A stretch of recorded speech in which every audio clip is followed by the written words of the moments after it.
विद्यार्थी मित्रांनो, पालकांनो, ज्या गोष्टीची आपण आतापर्यंत वाट बघत होतो त्याचा शेड्यूल नेमकं आलेलं आहे। तर कोणती गोष्ट ती म्हणजे MBBS BDS चा सेकंड राउंड बद्दल खूप लोकांची क्वेरीज होती, खूप लोक कमेंट सेक्शन मध्ये कमेंट्स करत होते। खूप विद्यार्थी आणि पालकांना हीच शंका होती मनात की आता सेकंड राउंडचा कट ऑफ आपला MBBS चा कधी येईल। तर आपला सेकंड राउंडचा कट ऑफ बद्दल आपल्याला शेड्यूल दिलेला आहे CET सेलने, ते आजच अपलोड झालेलं आहे आणि आज आपण ते नीट एकदम डिटेल मध्ये डिस्कस करूयात।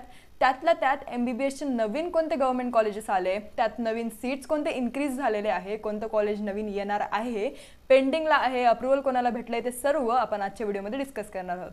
नमस्कार, मी डॉक्टर देवश्री महाजन, माऊली करियर काउन्सिलिंग तर्फे तुमचं पुन्हा एकदा आमच्या YouTube चॅनलला स्वागत करते।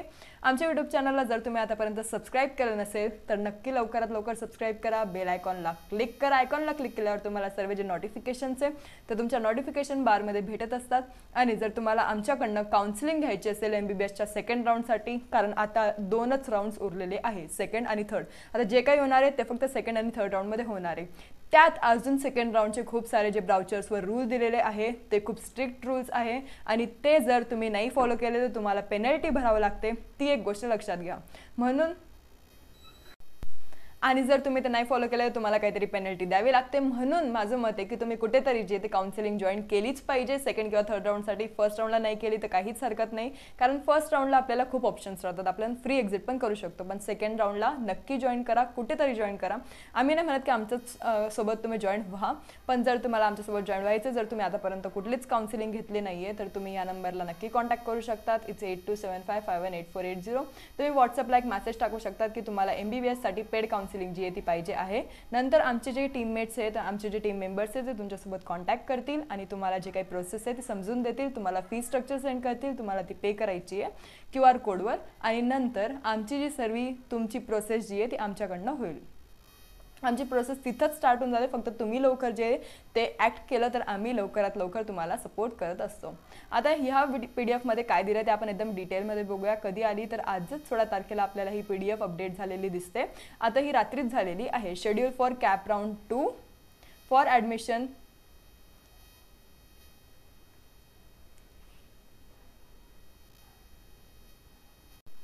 It's schedule for cap round 2 म्हणजे काय, MBBS BDS च्या कोर्सेससाठी जे कॅप राउंड 2 चं शेड्यूल आहे ते आपलं आलेलं आहे for academic year 25-26। In view of the revise schedule by the medical counselling committee, म्हणजे MCC वाल्यांनी जे डिसाईड केलं की आपलं जे शेड्यूल आहे ते त्यांनी 6-7 वेळेस एक्सटेंड केलं ऑल इंडिया कोटाचं, तर म्हणूनच आपली जी स्टेट काउन्सिलिंगची डेट आहे ती आता आलेली आहे। आणि मी ऑलरेडी एक व्हिडिओ बनवला होता की आपली जी काउन्सिलिंग आहे ती 15 किंवा ऑलमोस्ट 19 पासून जी ती स्टार्ट होईल आणि तीच डेट आपल्याला दिसते की ती डेट आलेली आहे, कारण MCC ने त्यांच्या स्टेट काउन्सिलिंग शेड्यूलमध्येच ह्या गोष्टी एक्सप्लेन केल्या होत्या आणि तेव्हाच आम्ही तुम्हाला कळवलं होतं। तर ह्या state cell CET cell has decided to conduct CAP round 2 for admission to MBBS BDS to fill the seats remain vacant after cap round 1. The schedule of MBBS is given as below. आता हे जे seats आहे, हे जे structure आहे तुम्हाला दिसतंय की कॅप राउंड 2चं आहे, त्याच्यात आपण बघून घेऊया की काय काय डिटेल्स दिलेले आहे। 19 पासून करेक्ट जी आपली काउन्सिलिंग ती स्टार्ट होत आहे कॅप राउंड 2 ची सांगितल्याप्रमाणे। आता पब्लिकेशन ऑफ सीट मॅट्रिक्स जे ते सीट मॅट्रिक्सचं पब्लिकेशन 19 तारखेला आपल्याला दिसतंय की ते होणार आहे। Online filling of preference form आपल्याला 20 तारखेपासून दिसतंय, 20 ते 22 तारखेपर्यंत 2 दिवस आपल्याला दिले की तुम्ही जे ऑनलाईन प्रेफरन्स फॉर्म आहे ते भरू शकतात। आता खूप लोकांचे हे इन्क्वायरीज होते किंवा काही क्वेरीज होते की आम्हाला सेकंड राउंडमध्ये परत रजिस्ट्रेशन करता येईल का, तर नाही, सेकंड राउंडमध्ये आपल्याला परत रजिस्ट्रेशन करता येत नाही, आपल्याला डायरेक्ट थर्ड राउंडमध्ये त्यांनी एक चान्स दिलेला राहतो की तुम्ही रजिस्ट्रेशन जे राहिलेलं करू शकतात। आता खूप लोकांनी रजिस्ट्रेशनच केलं नाही कारण त्यांना वाटलं की आपला नंबर जो तो लागणारच नाही आहे, पण नंतर फर्स्ट राउंडमध्ये बघितलं की कट ऑफ कमी गेलेला आहे आणि नंतर त्यांची शंका होती की आपण करू शकतो का, तर नाही, थर्ड राउंडमध्ये तुम्ही ट्राय करा की तुमचं रजिस्ट्रेशन जे ते होऊन जाईल। आता सीट मॅट्रिक्स आपलं 19ला येणार आहे। Offline filling of preference form जे ते आपलं 20 ते 21 तारखेपर्यंत 22 तारखेपर्यंत म्हणजे 2 दिवस आपल्याला दिसतंय की आपल्याला दिले गेलेले आहे 12 वाजेपर्यंत। नंतर डिक्लेरेशन ऑफ सिलेक्शन लिस्ट म्हणजे आपला निकाल कधी येणार आहे, तर लगेच 24 तारखेला आपला निकाल जो आहे तो येणार आहे। आणि फिजिकल जॉईनिंग म्हणजे आपल्याला कॉलेजला जाऊन जॉईन करायचं आहे किंवा तिथं स्टेटस रिटेन्शन फॉर्म भरायचा आहे, जे की आपण ॲडमिशन घेताना भरत असतो। स्टेटस रिटेन्शन फॉर्म ते तुम्हाला भरायचं आहे किंवा तुम्हाला अपग्रेड तर होत नाही सेकंड राउंडमध्ये, किंवा तुम्हाला जे ओरिजिनल डॉक्युमेंट्स आहे ते कधी सबमिट करायचे, तर ते 25 ते 29 तारखेपर्यंत तुम्हाला सबमिट करायचे 5:30 पर्यंत संध्याकाळी। तरी ह्या काही गोष्टी आहे, डेट्स आणि टाइम्स जे तुम्ही लक्षात घेतल्या पाहिजे सेकंड राऊंडसाठी, नाहीतर खूप लोक मिस आउट करून देतात. कोणी कोणी चॉईस फिलिंग मिस आउट करतं, कोणी कोणी रिझल्टचं डिक्लेरेशन डेट नंतर जे रिपोर्टिंग टाईम आहे ते मिस करतं. तर हे असलं काही करू नका, फक्त नीट जे शेड्यूलवर आहे ते लक्ष द्या. आम्ही हे व्हॉट्सअप चॅनलला ऑलरेडी शेअर केलं आहे, जर तुम्ही आतापर्यंत जॉईन झाले नसणार तर लवकरात लवकर तिथं जॉईन व्हा. आणि हे above schedule is subject to change, म्हणजे काय, जर MCCने अजून काही एक्सटेंड केलं तर आपलं पण जे शेड्यूल आहे ते एक्सटेंड होऊ शकतं. का, कारण आपलं जे शेड्यूल आहे ते MCCवरच डिपेंड राहतं. जेव्हा MCCचा फर्स्ट राऊंड होतो तेव्हाच आपलं स्टेट काउन्सिलिंगला अलाउड राहतं की तुम्ही पण जे फर्स्ट राऊंड आहे ते करू शकतात. कारण सर्वात आधी जे 15% सीट्स आहे MCCचे ते फिल होत राहतात आणि नंतर आपले जे स्टेट काउन्सिलिंगचे 85% सीट्स आहेत ते फिल होत राहतात. तर आता सेकंड राऊंडचे रूल्स अँड रेग्युलेशन्स काही आहे जे की मी तुम्हाला नेक्स्ट व्हिडिओमध्ये एक्सप्लेन करेल. फक्त ते रूल्स बघा, म्हणजे तुम्हाला काहीच पेनल्टी जी आहे ती द्यावी लागणार नाही आणि तुमचं हातातलं सीट सुटणार नाही. आता आपण कशाबद्दल डिस्कस करू, तर नवीन कोणते कॉलेजेस आले, इन्क्रीज कोणते झाले, त्या गोष्टीबद्दल आपण आता डिस्कस करूया. आपले जे MBBSचे सीट्स आहे ते वाढलेले आहे आणि ही खूप मोठी खुशखबरी आता सध्या आपल्याजवळ आलेली आहे. आपल्याला ही अपडेट भेटलेली आहे की अराउंड 50 सीट्स किंवा जे सीट्स इन्क्रीज होतात मागच्या वर्षीपासून, जे आता ह्या वर्षी सीट्स जे आहेत ते थोडे इन्क्रीज झाले आणि एक नवीन कॉलेज पण ॲड झालं आहे. तर मी डॉक्टर देवश्री महाजन, माऊली करिअर काउन्सिलिंगतर्फे तुम्हाला हीच बातमी पुरवायसाठी हा व्हिडिओ पूर्ण बनवते. तुम्हाला हे पण समजेल की कोणतं कॉलेज जे आहे ते नवीन ॲड झालेलं आहे. याच संदर्भात आपला हा व्हिडिओ पूर्ण राहणार आहे. फक्त शॉर्ट घेऊ आणि थोडं तुम्हाला लवकर समजेल असं काहीतरी. लवकर हा व्हिडिओ समाप्त करू. जर तुम्ही आतापर्यंत सबस्क्राईब केलं नसेल चॅनलला तर नक्की सबस्क्राईब करा आणि व्हिडिओ लाईक करा जर तुम्हाला आवडत असेल तर. व्हिडिओला स्टार्ट करताना आपण बघू की गव्हर्नमेंटचं जे एक कॉलेज ॲड झालं होतं ESIC मेडिकल कॉलेज. ESICचे खूप सारे ब्रांचेस जे ते वेगवेगळ्या ठिकाणी ॲड झाले इंडियामध्ये. यावेळेस त्यांचे 5 ब्रांचेस जे ते नवीन ॲड झाले. त्यात आपल्याला एक दिसतंय की महाराष्ट्रामध्ये अंधेरीमध्ये त्याचे 50 सीट्स जे ते ॲड झालेले आहे. म्हणजे हे जे अपडेट आहे ना हे आपल्याला ऑलरेडी MCC पोर्टलला भेटून गेलं होतं. मी ऑलरेडी याच्यावर एक व्हिडिओ बनवला होता. त्याच्यात खूप सारे जे कॉलेजेस आहे ते आपल्याला दिसले होते की महाराष्ट्रात किती गव्हर्नमेंट कॉलेज जे ते ॲड झाले आणि किती प्रायव्हेट जे ते ॲड झाले. त्यात डीममध्ये पण काही सीट्स जे ते इन्क्रीज केले गेलेले होते आणि तो व्हिडिओची तुम्हाला जर आयकॉन लिंक पाहिजे असेल तर तुम्ही ह्या आयवर क्लिक करू शकता, तिथे तुम्हाला ती भेटून जाईल. तर तो व्हिडिओ एकदा नक्की पूर्ण बघा, म्हणजे तुम्हाला समजेल की कोणत्या स्टेट्समध्ये आपल्याला कोणते कॉलेजेस जे ते टाकायचे, म्हणजे आपले लागण्याचे चान्सेस जे ते वाढून जातील.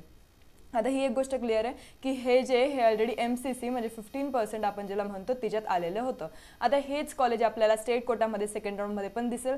सेकंड राऊंडमध्ये आपल्याला म्हणजे 85%मध्ये आपला जो स्टेट कोटा राहतो आपला MBBS BDSचा CET सेलला, तिथं पण आपल्याला ESIC मेडिकल कॉलेज दिसेल.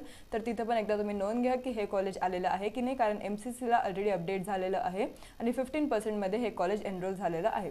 तिथं आपल्याला 50 सीट दिसत आहे. आता अजून एक म्हणजे इन्क्रीज कॉलेज कोणतं आहे, यावर्षी नवीन आलेलं कॉलेज कोणतं आहे. आपल्या महाराष्ट्रामध्ये आत्ताच नवीन अपडेट आलेलं आहे की हे Shri Ramchandra institute of medical science जे त्याचे जे सीट्स आहे ते इन्क्रीज झालेले आहे. हे नवीन कॉलेज नाही आहे, हे एवढं गोष्ट लक्षात घ्या. हे संभाजीनगरचं कॉलेज आहे. संभाजीनगरमध्ये ह्या कॉलेजची सीट इंटेक होती आधी. मागच्या वर्षी आपल्याला 50चं सीट इंटेक याच्यात दिसत होतं, पण ह्या वर्षी हे जे सीट इंटेक आहे ते 100चं केले गेलेलं आहे. इन्क्रीज्ड बाय 50 म्हणजे 50 जे सीट्स आहे ते इथं वाढवले गेलेले आहे.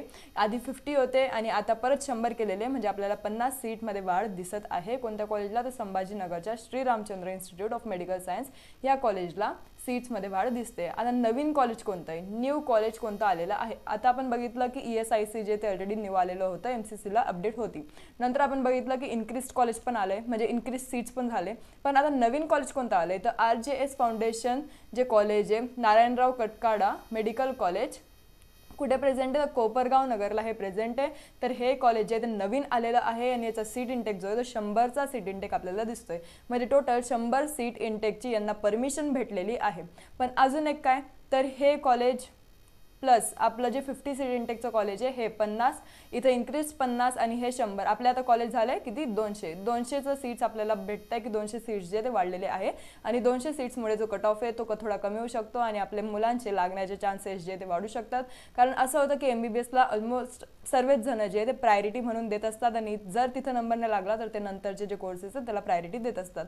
तर खूप लोकांची शंका होते की जर आमचा नंबर सेकंड राऊंडला लागला नाही आणि जर आम्ही BMSला फर्स्ट राऊंडला कॉलेज घेतोय तर ते आम्हाला सोडता येईल का, तर हो, फर्स्ट राऊंडला तुम्हाला कॉलेज सोडता येईल, फर्स्ट राऊंडला तुम्हाला फ्री एक्झिट राहतं.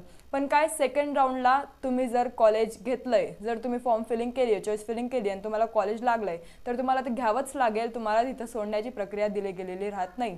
जर तुम्हाला वाटतंय की जर MBBSला आपल्याला कॉलेज भेटेल आणि त्यात तुम्हाला वाटतं की आपण MBBSला जे ते प्रायोरिटी देऊ, MBBSचं जर भेटलं तर MBBSलाच आपण ॲडमिशन घेऊ, तर BAMSचा सेकंड राऊंड खेळू नका. BAMSचा सेकंड राऊंड जो आहे तो सोडून द्या. कारण असं पण तुम्हाला जर कॉलेज भेटतं तर तुम्ही विदाऊट पेनल्टी जे ते सोडणार, पण थर्ड राऊंडला जर तुम्हाला कॉलेज भेटतं तुम्हाला पेनल्टी देऊन ते कॉलेज सोडावं लागेल.